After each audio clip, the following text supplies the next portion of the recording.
Muy buenas tardes.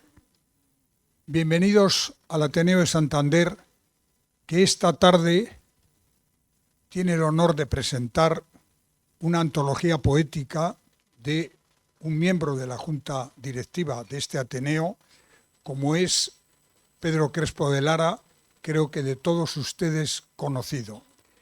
Y para presentar esta antología poética, está hoy con nosotros un personaje realmente excepcional, como es Darío Villanueva, que ha sido nada menos que presidente de la Real Academia Española de la Lengua, director de la Real Academia Española de la Lengua, es catedrático de Filología y autor de una trilogía de libros que yo me permito recomendarles, porque además de ser unos libros que se leen con facilidad, es decir, que no tienen esa carga que a veces dificulta la lectura cuando hay un aparato bibliográfico excesivo, que son, la trilogía empieza con un libro que es Morderse la lengua, un libro realmente que rompe los moldes de lo que estamos acostumbrados a leer, sigue con Poderes de la palabra y termina, que acaba de publicarse, con El atropello de la razón. Pero, como digo, hoy venimos aquí a ver este libro de Pedro Crespo de Lara, nuestro compañero. Y sí me gustaría también resaltar la presencia aquí con nosotros de Elena García Botín, presidenta de la Asociación Plaza Porticada, que tanto colabora con este Ateneo, y de don Manuel Pizarro, que creo que es una de las grandes figuras de la sociedad civil española y que tantos cargos ha tenido y que tanto hizo en favor de aquellos ahorradores de Aragón a través de aquella caja, que ahora no me acuerdo de su nombre, pero que fue realmente un trabajo excepcional. Y ya sin más, decirles eso sí, que al final de esta presentación, el autor de esta antología poética, Pedro Crespo de Lara, firmará ejemplares y daremos también un turno de preguntas para ustedes para poder disfrutar del coloquio. Muchísimas gracias.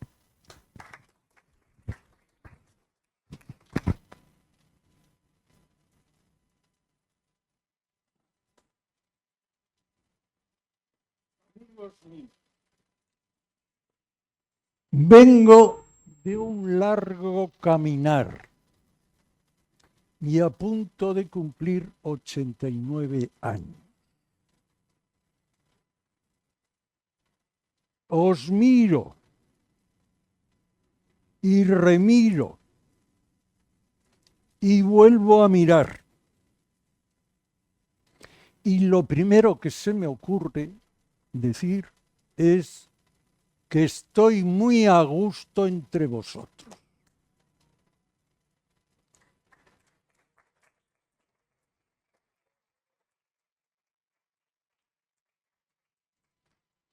Señor presidente del Ateneo, don Manuel Castañeda, don Miguel Ángel Castañeda, Manuel Ángel Castañeda, amigo de tantos años, muchas gracias por ofrecerme este marco incomparable de esta casa, la institución cultural más antigua de Cantabria, para la presentación del libro. Y, don Darío, estoy muy emocionado contigo. Primero me haces un prólogo, con lo cual enriqueces mi libro. Lo mejor que tiene el libro es el prólogo de don Darío. Es no solamente un halago para el que lo lee, por el gozo que es leer algo muy bien escrito, es que es una pieza maestra del género.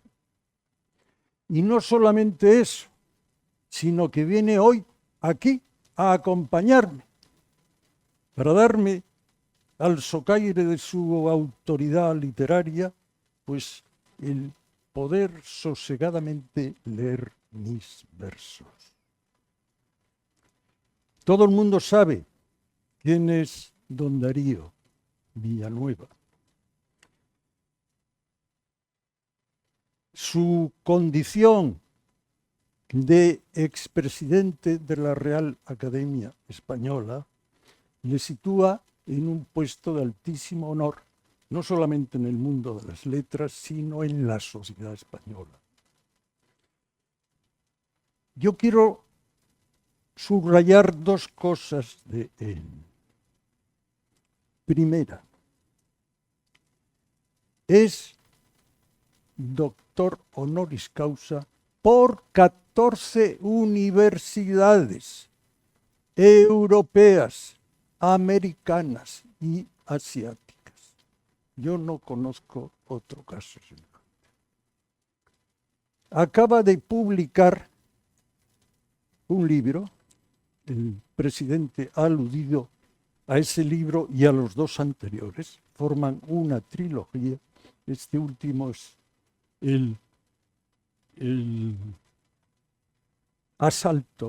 atropello a la razón, que es el remate de una trilogía en el que el maestro, este maestro de la palabra, da un toque de atención a Europa, a Occidente, sobre el daño que están haciendo corrientes de pensamiento débil que poco a poco van minando las esencias de nuestra civilización. Y este toque maestro que da nos advierte de que es necesario alzar las fuerzas de la razón para salvar nuestra civilización. Nada menos que eso. Pues yo estoy emocionado por las cosas que don Darío me ha traído. Y debo decir algunas palabras sobre mi poesía. Yo no tengo oficio de poeta, como tampoco lo tengo de jardinero, aunque cuide de mi jardín. Mi poesía tiene que ver con mis meditaciones sobre la verdad, la justicia, la libertad, la belleza, la razón. Esas grandes palabras que nos animan a levantar el espíritu y caminar en derechura a la perfección.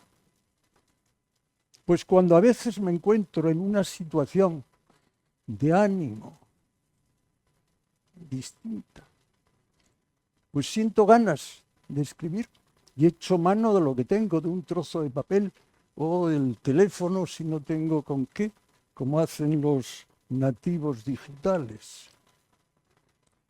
Y entonces me exijo tres cosas.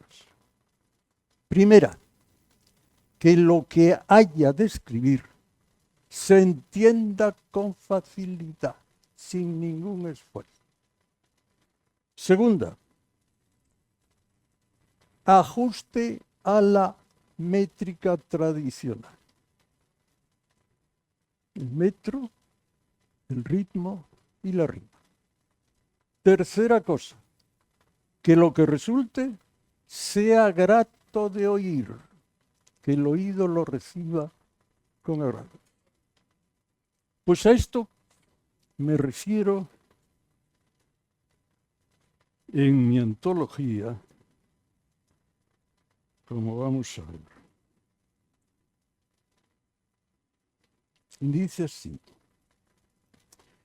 mi poesía es pintura musical de lo que oigo, veo y siento, gusto y toco, huelo y sueño, puesto en orden y concierto, y a cantar y a bailar con el verbo, con la duda, con el tiempo. Lo digo en otro verso también. Mi poesía soy yo, con todas mis contradicciones, dolores y esperanzas, y mi alegría de vivir. Y lo remato con este otro verso. Te doy mi verso, silvestre, cual flor de prado, caliente como hogaza de pan, humilde como el temblor de una avecilla. Pues esta es mi poesía. Maestro. ¿Está ya? Sí. ¿Mm?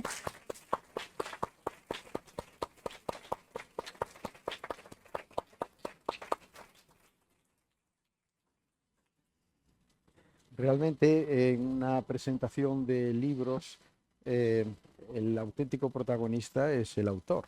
Si no hubiese escrito su obra, no nos reuniríamos para celebrar su publicación. Pero Pedro ha insistido mucho en que hoy también estuviera aquí. Bueno, no ha tenido que insistir mucho, simplemente me aludió a la posibilidad de que hiciéramos en Santander la presentación y yo enseguida busqué una forma de que esto pudiera ser pronto. El libro está todavía fresco, salido con la tinta húmeda para poder realizarlo, porque para mí venir a Santander es siempre una regalía. No hace mucho estuve en esta misma tarima con motivo de la presentación de mi libro Morderse la lengua. Fui magníficamente atendido, como lo estoy siendo hoy, pero mi relación con Santander es muy profunda y muy enriquecedora, lo ha sido para mí, y en ese enriquecimiento añado el acto de hoy y la relación con un libro que reúne la poesía de Pedro, que es un libro muy santanderino, muy cántabro en muchos de sus aspectos, porque aparte de lo que él ha dicho, toca temas muy amplios, universales. También tiene un sector profundamente vinculado al terruño, al agradecimiento, a algo de lo que todos estamos agradecidos, aunque sea fruto del puro azar. Es decir, que yo nací en Galicia y le estoy muy agradecido a mi condición de gallego, pero al mismo tiempo reconozco que eso es el fruto de las circunstancias. Yo no he tenido ningún mérito ni ninguna responsabilidad en ello. Por eso a veces cuesta entender la manera en que prepotentemente se sobrevaloran las condiciones, entre comillas, nacionales por lo que es simplemente el fruto de un azar. Pero creo que es perfectamente legítimo ese reconocimiento de nuestra identificación con el lugar donde hemos nacido y donde hemos crecido, pero en algunos de los versos Pedro advierte ya que esto, llevado a sus excesos, pues daría lugar a actitudes poco convenientes que no son las suyas.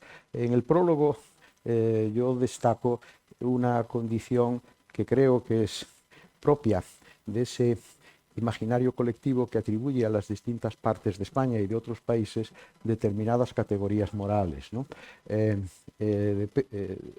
Don Julio Caro Baroja, el gran sabio antropólogo, llegó a calificar esto como el mito de los caracteres nacionales, ¿no? Según el cual, por ejemplo, los gallegos somos desconfiados, pero los andaluces son hiperbólicos y simpáticos, los catalanes son tacaños, etcétera, etcétera, ¿no? Bien, esto no dejan de ser mitos, pero esas atribuciones funcionan y, por suerte, Santander y Cantabria tiene una atribución muy positiva, la atribución de hidalguía, de nobleza.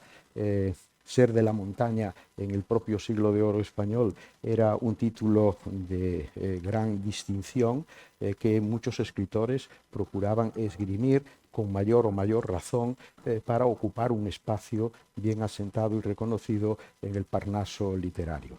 En el caso de Pedro, en mi consideración personal, creo que esa atribución hidalga de carácter, de condición y de conducta le viene muy bien. Es algo que para mí siempre lo ha caracterizado desde que yo lo conocí, en un momento en que no fue la poesía y la literatura el punto de contacto entre los dos, sino más bien, digamos, algo vinculado a otro gran aporte de Pedro, a nuestra sociedad y nuestra cultura, que es la defensa de la libertad de prensa y también, por supuesto, la defensa de la justicia y de la ley. Esas dos dimensiones suyas van quizás por delante a la del poeta, como él mismo ha reconocido. Es un poeta complementario de esas otras dos condiciones suyas.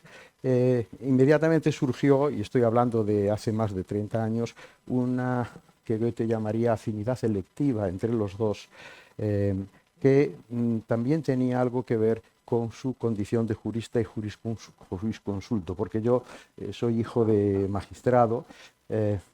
Pasado mañana voy a intervenir en una conferencia que se me ha pedido, en la que tengo puesto mucho interés, en el Consejo General del Poder Judicial, en su escuela de verano, ante los jueces y los fiscales, que me dijeron que fuera a disertar sobre qué espera hoy el ciudadano de la justicia. Y esto me viene como anillo al dedo, dadas las circunstancias que todos ustedes conocen y que estamos viviendo, y que no están ausentes, curiosamente, del poemario de la antología de Pedro Crespo de Lara. Y es un texto escrito no ahora, por las circunstancias actuales, sino en otro momento, que dice así: cuando el orden jurídico se altera, la justicia lo vuelve a componer, y componerlo ha de tal manera que retornen las cosas a su ser, y será la justicia verdadera si suena a canto de amanecer. Esto parece escrito estos días, ¿verdad? Al menos yo lo he querido leer así. Y esa es una de las condiciones de la literatura mejor y de los clásicos, que siempre nos dicen algo, independientemente de que ellos ya no estén entre nosotros, o incluso de que hayan escrito en un idioma diferente al que es el habitual, nuestra lengua materna. Por cierto, ya que he hecho alusión a esa afinidad electiva jurídica, has dicho al principio que lo mejor de tu libro, es mentira, pero en fin, se non è vero e ben trovato, que lo mejor de tu libro es mi prólogo. Sí, lo entiendo. Bien, entonces, si estás firme en esa convicción, tendremos que hablar de derechos de autor, tú y yo, cuando termine este acto, ¿no? Porque, aunque no me considero especialmente pesetero, siempre recordaré que mi padre, un ejérrimo magistrado, quería que yo hiciera derecho, y esa era su idea en la que me insistía continuamente a lo largo de mis estudios. Yo ya le salí rana desde el principio, yo iba hacia las letras, pero procuraba escurrir el bulto. Eran tan fuertes y tan sólidos sus argumentos que yo no sabía realmente por dónde salir. Y hace ahora exactamente 57 años había que matricularse en la universidad. Entonces ya se sentó conmigo y me dijo: Darío, es la hora de la verdad, tienes que decidir. Y volvió a repetir, en fin, los argumentos muy sólidos y poderosos, además avalados por su propio ejemplo personal y profesional, para que yo fuera juez. Yo no sabía realmente por dónde salir, y se me ocurrió una cosa estrambótica que sin embargo funcionó. Y dije: mira, papá, todas estas razones son magníficas y yo las suscribo, pero yo veo que tú ganas poco dinero. Y yo realmente lo que quiero es ganar mucho dinero, y por lo tanto voy a hacer filosofía y letras. Ante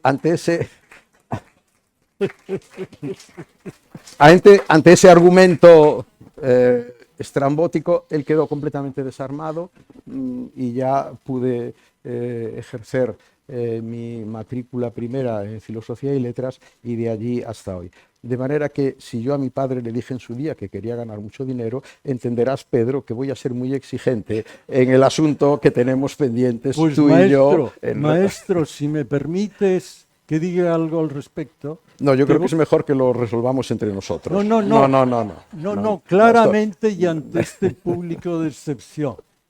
Yo recuerdo que, hablando una vez con Pepe Hierro, el poeta, alguien le preguntó: maestro, ¿a usted la poesía le ha dado para vivir? Y Hierro le contestó: mire, eso de vivir, a mí la poesía me ha dado de vez en cuando para una merienda. Pues maestro, lo mío ni para una merienda. Bueno, ya hablaremos, Pero ya hablaremos. No, no, con no. mucho gusto de otras fuentes podemos participar. No, no, no, no. Yo me refiero a los derechos de autor del libro, en función Aquí de está. tu declaración, y tengo testigos de que lo mejor del libro es mi prólogo, ¿no? O sea que. Bien, vamos a volver a los cauces lógicos y corteses de una presentación como esta. Cuando Pedro me dijo que iba a publicar una antología de su poesía, yo había ya tenido testimonios de su actividad poética por plaquettes, por libros que él iba editando y que me iba mandando. Me pareció una idea estupenda y con toda esa circunspección cortés que lo caracteriza, insinuó si yo estaba dispuesto a hacerle un prólogo. No le costó nada, ¿verdad, Pedro?, obtener mi respuesta positiva. Me encantó tal posibilidad. Conocía ya algunos de sus poemas, pero sí pude leerlos todos. Y lo escribí, como decían los latinos, es abundantia cordis, porque me interesaba la persona, el autor, pero me interesaba también la poesía que de él venía, porque yo personalmente nunca he sido capaz de escribir ni un poema, ni un pareado, pero admiro extraordinariamente a quienes tienen esa capacidad, porque creo que lo más sublime que se puede hacer con ese patrimonio que todos tenemos, que es la lengua, es precisamente la poesía.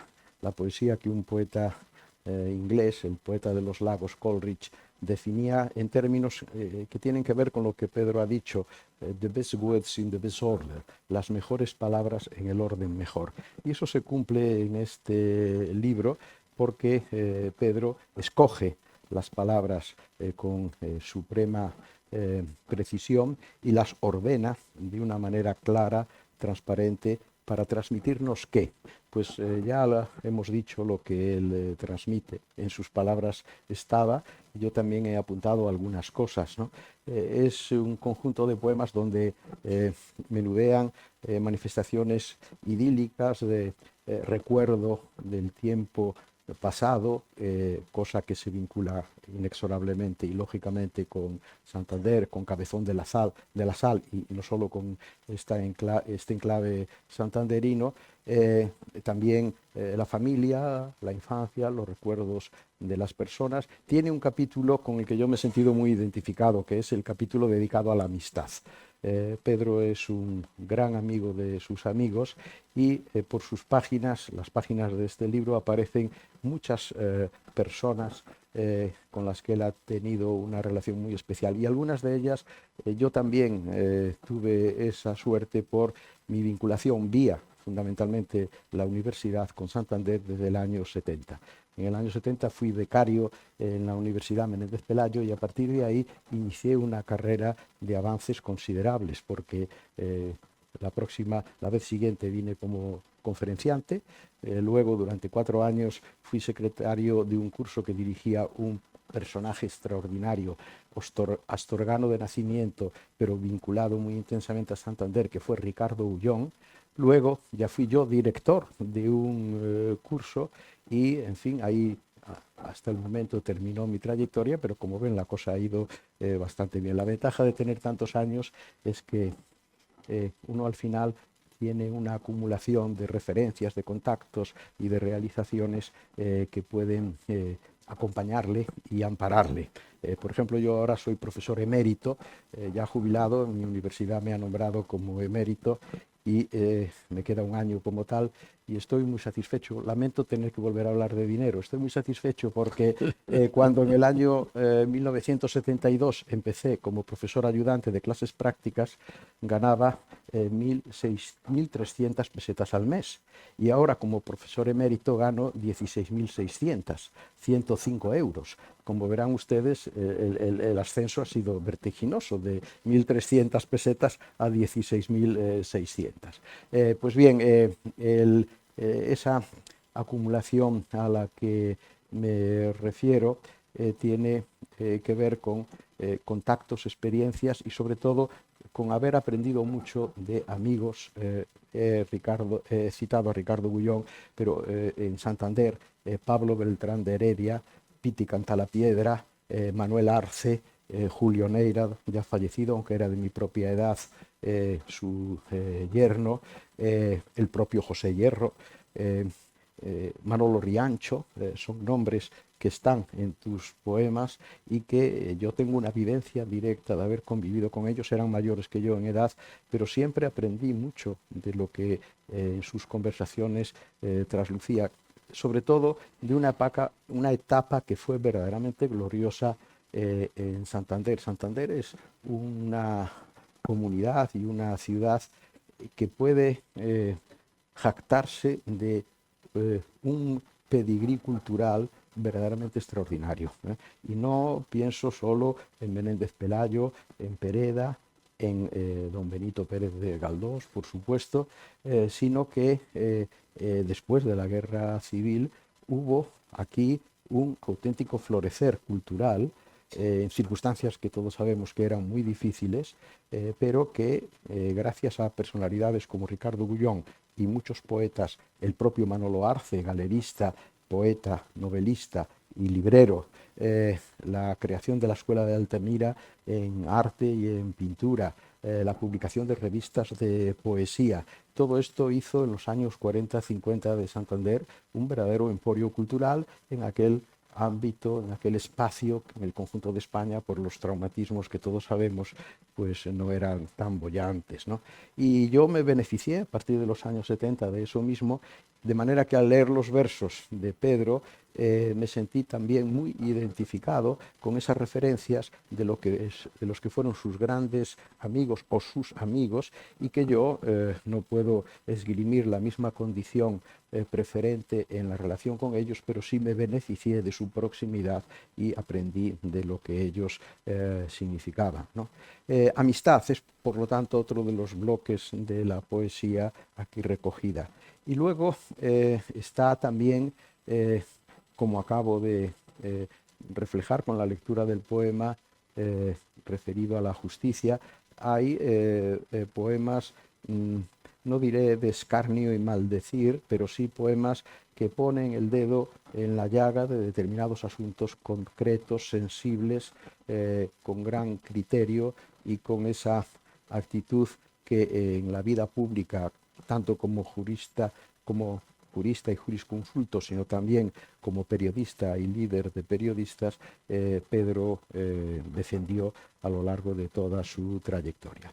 Y luego está, por supuesto, los poemas más dedicados a recrear el recuerdo, la vivencia y la experiencia constante de su pertenencia a Santander. Y para ello yo he procurado en ese prólogo evitar una deformación profesional, que casi es una perversión en mi caso, que es la de hacer crítica literaria y hacer comentario de textos. Yo de lo que más he disfrutado en mi carrera como profesor ha sido en explicar poesía con mis alumnos. Eso es algo verdaderamente extraordinario. El leer con los alumnos un poema y desentrañar todo lo que hay allí de elección de las mejores palabras y la combinación óptima de todas ellas, a lo que antes me refería citando a Coleridge, eso es absolutamente impagable para la experiencia de un profesor. Pero a la hora de escribir este prólogo tuve que refrenar mis ínfulas de ponerme a hacer comentario de textos, que es algo que tendría lugar en otro contexto completamente diferente a lo que era este prólogo. Pero la lectura que yo hice de los poemas de Pedro Crespo de Lara es una lectura, no diré ambigua, sino en cierto modo esquizofrénica. Es la lectura, por un lado, de un lector inocente, que es el mejor, es el auténtico, el genuino, que además es amigo del autor, y luego la lectura de un filólogo que está muy viciado por escudriñar en los entresijos de un poema y de una creación poética. Y concretamente, y con esto ya voy terminando, porque me gustaría que Pedro ilustrara con la lectura de algunos poemas cada uno de estos bloques temáticos a los que nos estamos refiriendo, no precisamente los que yo he seleccionado, sino los que él prefiera, pero creo que habrá coincidencias entre una selección y la otra. Me estoy refiriendo ahora a la recreación de la vivencia de lo que Santander Cabezón de la Sal y en conjunto de toda la belleza de esta comunidad representa para él. Y yo lo he singularizado en un adjetivo que puede parecer hasta cierto punto obvio, que es el adjetivo verde. Incluso menciono, ustedes lo recordarán, el éxito enorme que tuvo una película basada en una novela inglesa, Qué verde era mi valle, que está ambientada en Gales, que es otro país celta verde, como lo es no solo, por supuesto, Cantabria, sino también el País Vasco, Asturias y Galicia. Lo triste de esta obra, que fue muy famosa por su versión cinematográfica, es que ha dado lugar a una especie de caricatura. A quien se pasa en el elogio a su terruño, se le dice, bueno, ya está este con el qué verde era mi valle, ¿no? Bueno, esto es totalmente injusto, pero en el caso de los poemas de Pedro, el adjetivo verde es como un hilo conductor de esa vivencia profunda de su tierra, de su tierruca, hasta el extremo de que, por ejemplo, el adjetivo no solo se refiere a la realidad física del espacio, de la naturaleza y del paisaje, sino que el poeta define la lluvia como verde, define el aire como verde, e incluso en un poema que a mí me encanta habla de su verde pensamiento, es decir, que lo verde que identifica con su tierra natal es el color que tiñe de ese matiz espléndido a su propio pensamiento. Es una poesía, por lo tanto, de sentimientos, de vivencias, pero también de ideas. Esto no me resultó sorpresa en modo alguno, porque Pedro es también un hombre de ideas, un hombre que ha luchado por ellas y que junto a ese aspecto emotivo que es característico de la buena poesía, también sabe introducir en ella esa carga de pensamiento, de contenido y de sustancia, que de una manera muy sucinta, no es un poeta prolijo en modo alguno, sino un poeta claro y directo, como creo que debe de ser. Es cierto que Edgar Allan Poe escribió algún poema largo, pero también es cierto que en un famoso ensayo suyo sobre la esencia de la poesía decía que la expresión poema largo era una contradicción entre los términos. Los poemas tienen que ser cortos porque son intensos. La lengua tiene un grado de intensidad tan alto en la buena poesía que no se puede mantener esa tensión durante un número excesivo de versos. Pedro Crespo de Lara es un poeta intenso y se expresa con esa intensidad poética a través de un fajo de poemas recogidos aquí en esta antología, que son poemas intensos y poemas además claros, directos y en consecuencia poemas que consiguen llegar al sentimiento del receptor. La buena poesía es la que únicamente se puede dar por definitivamente escrita cuando alguien la lee. Un crítico francés decía que es un libro que no se lee y se respondía a sí mismo, es un libro que todavía no ha sido escrito. Es una exageración, pero tiene un punto de verdad. Por lo tanto, yo no tengo más que decirles a todos ustedes que, por favor, para que el libro de Pedro, la antología de Pedro, termine, léanla, porque es necesario que ustedes aporten ese último paso que falta para que este poemario pase a tener la vida que sin duda merece. Muchas gracias.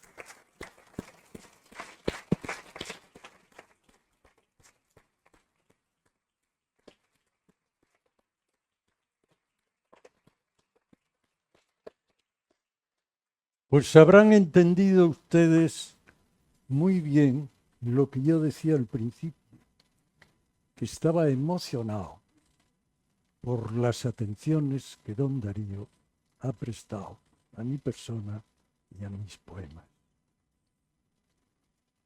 Ha dicho cosas bellísimas sobre la poesía y las ha referido a mis versos. Imagínense cómo se sentirá el sujeto que ha escuchado esas palabras con motivo de su... Pues muchas gracias, maestro. Vuelvo a decirte que estoy emocionado. Y recuerdo Argenta, que él era un cántauro, poeta y músico. Decía, después de un homenaje que se le rindió: pues muchas gracias, y el resto de mi discurso pueden oírlo esta noche en la Plaza Porticada, donde voy a interpretar la 9ª Sinfonía de Beethoven. Pues así digo yo, voy a contestar a esas hermosísimas palabras. No sabría hacerlo en el tono adecuado, sino a leer mis versos con tu guía. Vamos.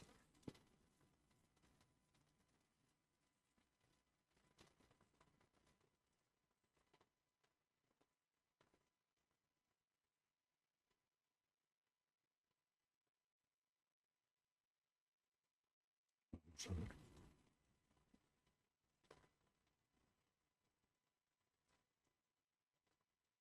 Si doy con ello. ¡Qué gusto volverte a ver, Bahía de Santander!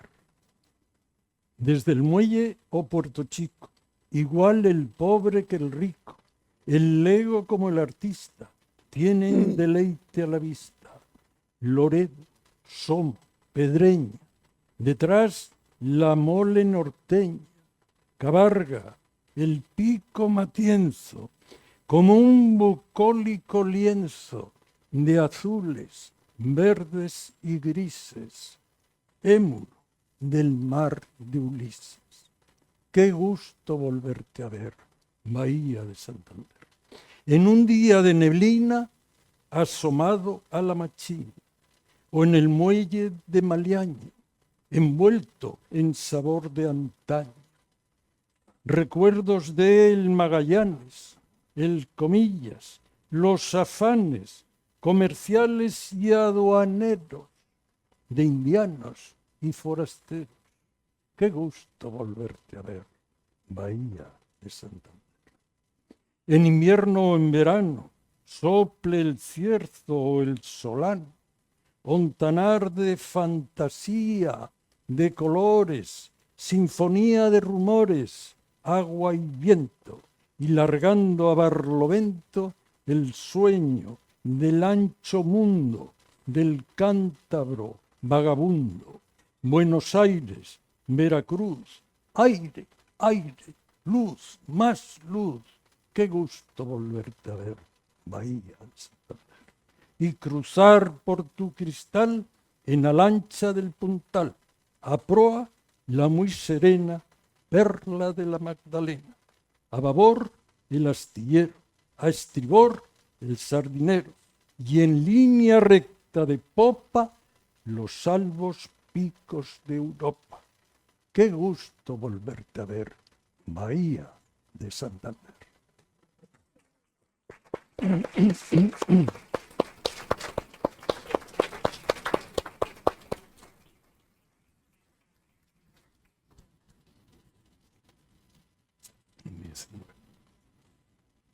Vamos.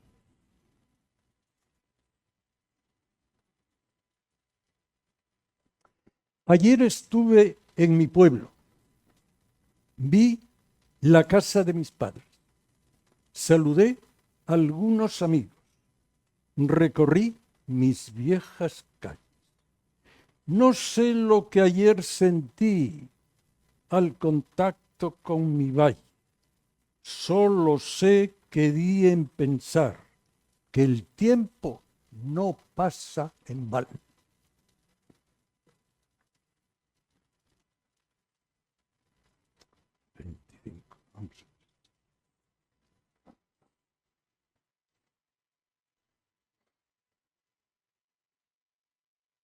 Península de la Magdalena. Te saludo, Magdalena, roca firme, verde arena, real palacio, gris de perla, pies de espuma, forma isleña. avanzada de la tierra de Cantabria en mar abierta, te acompañan brisa y niebla, y las olas te cortejan, y tritones sin Nereidas en tus grutas se aposentan.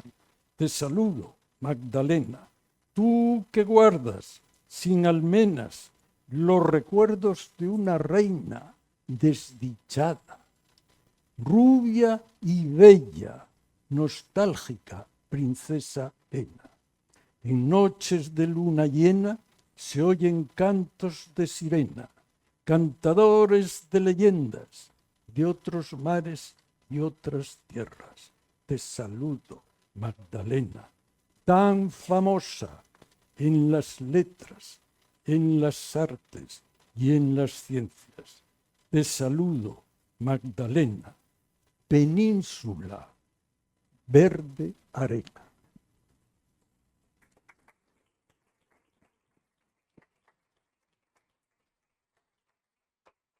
Yo a solas, con las olas, con la lluvia que diluvia junto al mar.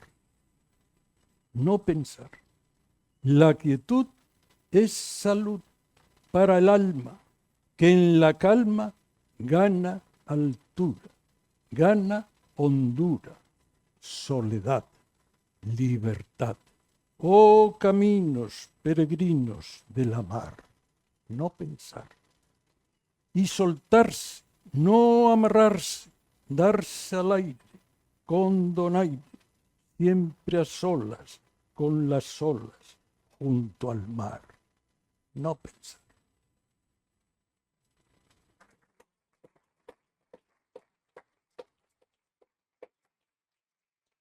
Maestros, si ¿quieres indicarme algún verso que debo yo leer? Porque uno no sabe elegir. Bueno, ya que has leído del libro de la Magdalena, ese poema en donde haces encuentros inverosímiles de personajes que pasaron por allí, pero jugando con la anacronía, ¿no? Sí. Como personas de épocas distintas se pudieron haber encontrado allí. ¿Lo Eso identificas? lo uso muy a menudo. Sí. Si lo identificas, léelo. Sí. Por ejemplo, el de... Sí, vamos a ver.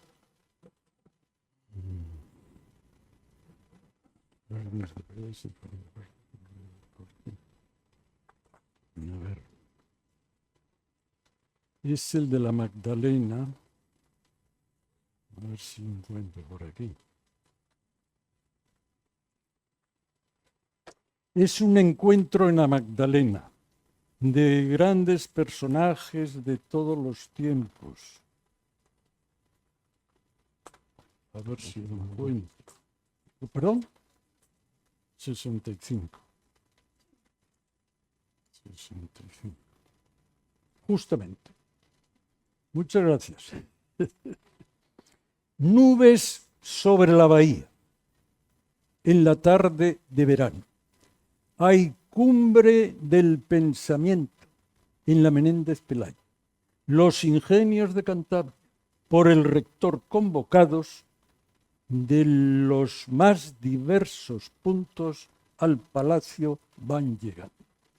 El propio don Marcelino recibe a los invitados, muy cordial y sonriente, junto a García Delgado.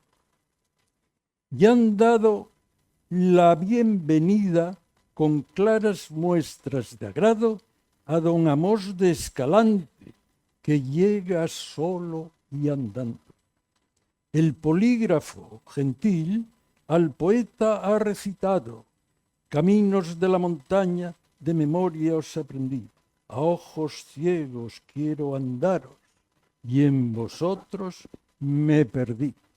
Erguido viene Pereda en coche descapotado, recreando su mirada de escritor y saludando. Se acerca a abrirle la puerta el bueno de Manuel Viano, cabuérnigo de tierra verde, que al mismo tiempo ha llegado. Por el barandal al mar y alrededor del palacio los que llegan se sitúan mientras da comienzo el acto. Viejo que venís el Cid y florido, el campurriano de los ríos, el señor de la torre de Proaño, ha bajado de su casa todo el camino a caballo. Bueno, así van apareciendo personajes de nuestra historia y de nuestro tiempo juntos. Y termina el poema, que es largo. Concedida la palabra a Menéndez Pelayo, se levanta el calle altero, grave y un poco azorado. Amigos míos queridos, miembros del cántabro Parnaso, que traéis casta de Lope, de Guevara y Garcilaso, de Calderón y Quevedo, glorioso es vuestro pasado, y tal linaje os concede rancio abolengo letrado. Os miro como un extraño, para gozar admirándoos, paisanos de San Beato, grande colección de raros. Cada uno de vosotros sois ejemplo de hijos d'algo, y juntos la apoteosis de un destino milenario. Representáis en las letras la tierra de los hidalgos, emblemática leyenda que los siglos han sellado. Y os exhorto a bien hacerlo en estos tiempos turbados, donde el oro ordena y manda y todo encoge a su lado. Y así como en la montaña se refugió en el pasado el espíritu de España por el árabe acosado, quiera Dios que entre estas olas y estos montes soberanos se conserven sin mancilla las virtudes del hidalgo. Recordad que al mundo dimos este grande tipo humano, par del francés gentilhombre, par del gentleman británico, del samurái japonés, del cortesano italiano. Y en el hidalgo español, el montañés puso algo que le dio fama en América y en el mundo del trabajo por su ingenio y seriedad, por valiente y por honrado. Y en esto me desperté. Era un sueño, lo narrado. Y me dije pensativo, qué pena haber despertado, pues me quedo sin saber cuánto habría dicho el sabio.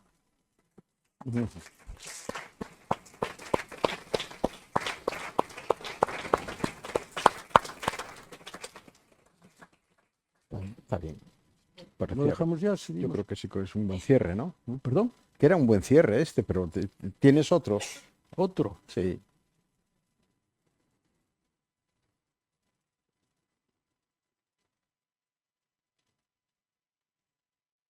Jardines de Pereda. Sí, sí, sí. Este. Vamos a ver. 28.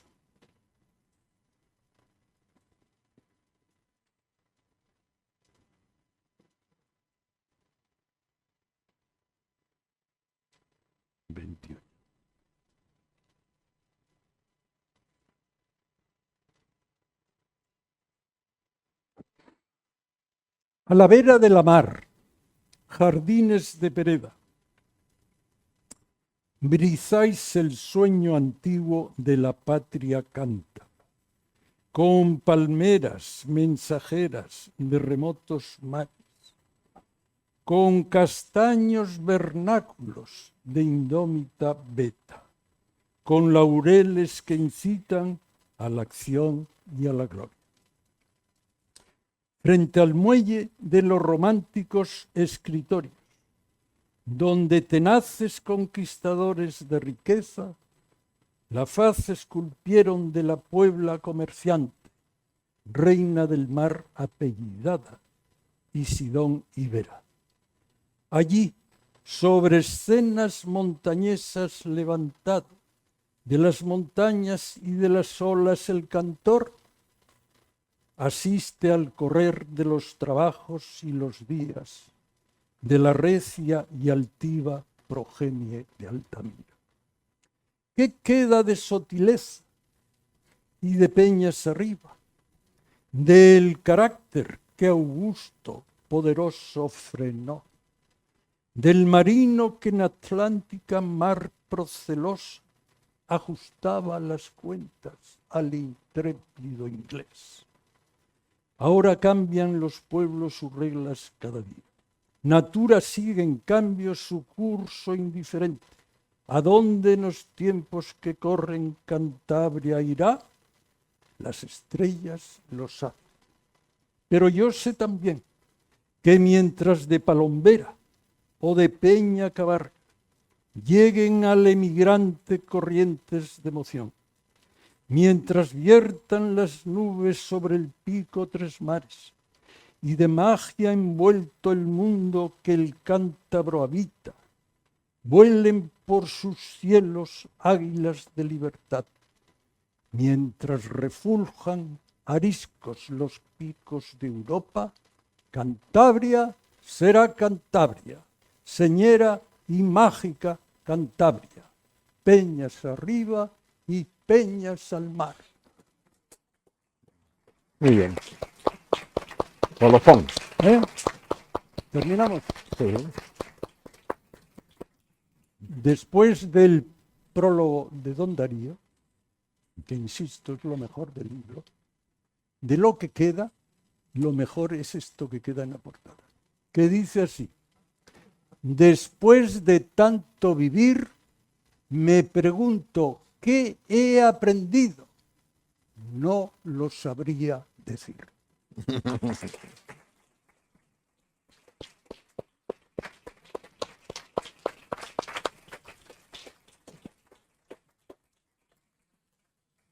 Un minuto.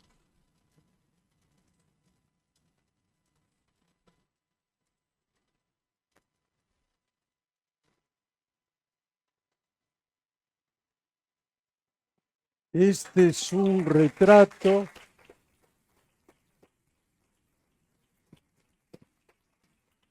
Okay.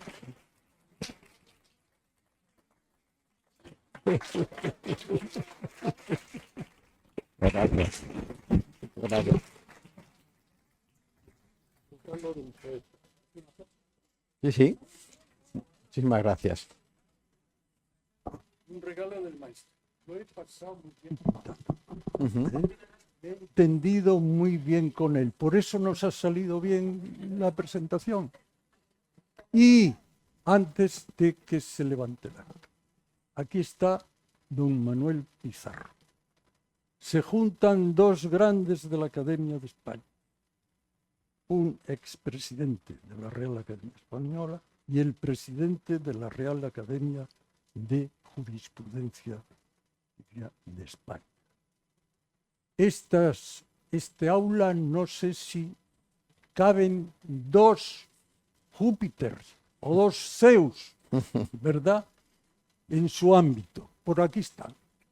Un Claro. aplauso para ellos. Muchas gracias. Y lo hiciste Bien, ¿verdad? de memoria, lo hiciste. Que No, no una pasó. fotografía Claro, con la que tienes en el libro. Bueno, hacemos coloquio. Claro. No, claro, Pues se claro. abre un coloquio. Claro. Lo dejamos atrás. ¿Sí? Gracias.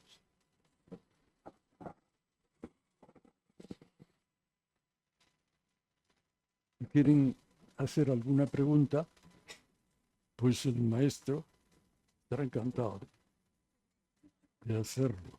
Y yo también.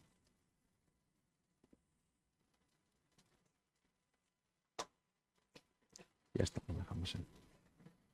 Bueno, Don Manuel quiere. ¿Quieres decir algo? ¿Te han Don Manuel, incitado a alusiones? Claro, claro, ¿no? Por alusiones, felicitar a los dos intervinientes. Darío, que en fin, me consta por amistad ya antigua, su valía, su bonomía y su preparación, como demostrado esta tarde. Y a mi buen compañero don Pedro Crespo de Lara, pues decirle que la Academia se siente honradísima en acompañar a un ilustre miembro de la misma. Don Pedro, pues, en fin, une las dos características, como se ha dicho, por una parte su defensa cerrada de la libertad de prensa. Decía Jefferson que en democracia pueden hasta no existir partidos políticos, pero sin libertad de prensa es imposible que pueda florecer, ¿no?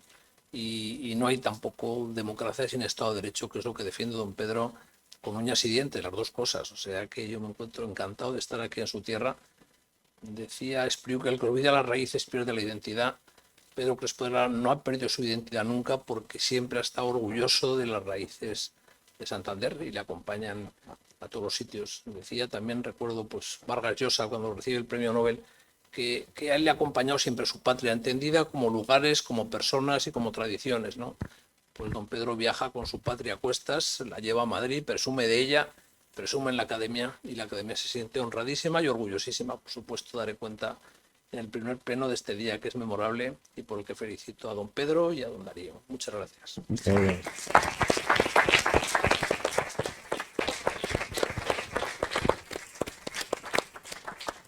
es un buen corazón, ¿no? Ya está. Pues muchas gracias. De firme el libro, pues con mucho gusto.